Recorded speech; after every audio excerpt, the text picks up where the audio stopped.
भारत के पीएम नरेंद्र मोदी एक के बाद एक लगातार उन सभी लोगों को भारत रत्न से सम्मानित कर रहे हैं जिन्होंने अपना पूरा जीवन भारत के लिए न्यौछावर कर दिया।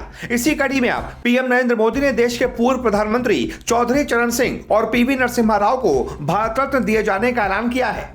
इसके अलावा पीएम मोदी ने हरित क्रांति के जनक कहे जाने वाले एमएस स्वामीनाथन को भी इस सम्मान से सम्मानित करने की जानकारी अपने सोशल मीडिया अकाउंट एक्स पर साझा की।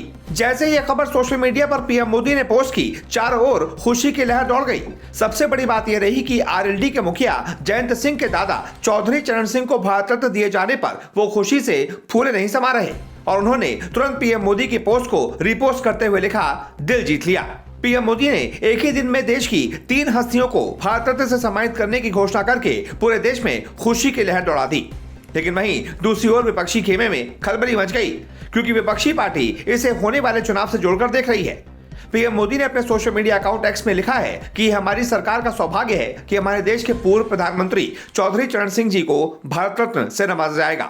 ये सम्मान देश के लिए उनके अतुल्य योगदान को पूरी तरह से समर्पित है। उन्होंने किसानों के अधिकार और उनके कल्याण के लिए अपना पूरा जीवन को समर्पित कर दिया था।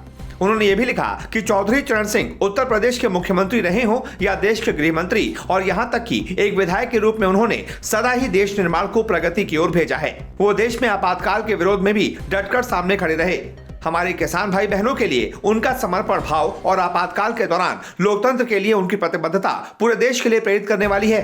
चौधरी चरण सिंह को देश के सबसे सर्वोच्च सम्मान से नवाजा जाना इस वक्त देश के किसानों के लिए सबसे सम्मान और गर्व की बात है, क्योंकि इससे पहले एमएसपी जैसे कानून को लेकर किसानों ने मोदी सरकार के विरुद्ध भारी गुस्सा दिखा था, लेकिन मोदी सरकार ने उसे भी सुलझाकर देश के किसानों को उनके सम्मान के साथ उनके हित की बातों को सबसे ऊपर रखा। और आज ये उसी का नतीजा है कि पीएम मोदी ने देश भर के किसानों के सबसे बड़े सम्मानित नेता चौधरी चरण सिंह को भी देश के सर्वोच्च सम्मान से सम्मानित करने का ऐलान किया है।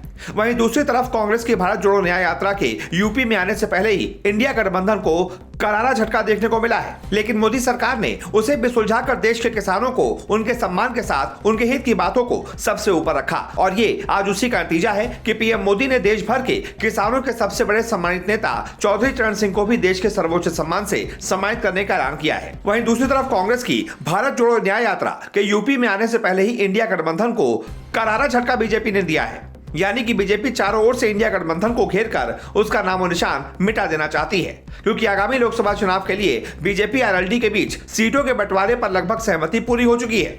मजे की बात तो यह है कि चौधरी चरण सिंह के पोते की पार्टी आरएलडी फिलहाल इंडिया ब्लॉक का एक हिस्सा है, लेकिन अब किसी भी वक्त सीट एयरलाइंस पर ऐलान पार्टी की ओर से किया जा सकता है। इस मसले पर बीजेपी और आरएलडी के शीर्ष नेतृत्व के बीच पिछले काफी लंबे समय से बातचीत चल रही है और इसके पॉजिटिव नतीजे भी सामने आ रहे हैं।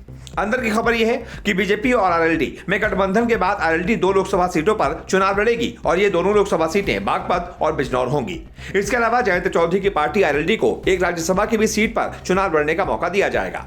यानी भाजपा के दोनों हाथों में लड्डू है और 10 की 10 उंगलियां घी में दिख रही हैं। आपको बताते चले, पश्चिमी यूपी को जाट किसान और मुस्लिम बहुल इलाका माना जाता है। यहाँ पर लोकसभा की 27 सीटें हैं, जिसमें से 19 सीटों पर भाजपा ने 2019 में जीत हासिल की थी, लेकिन आरएलडी को यहाँ पर किसी भी सीट पर जीत नहीं मिल पाई थी। यहाँ तक कि जयंत को पश्चिमी यूपी के जाट समाज ने अपना एक भी वोट नहीं दिया था। अब देखने वाली बात होगी कि बीजेपी और आरएलडी के बीच गठबंधन को इस बार देश का किसान हरियाली की तरह लहलहा देता है या फिर सूखे की तरह उसे पूरी तरह से उजाड़ देता है।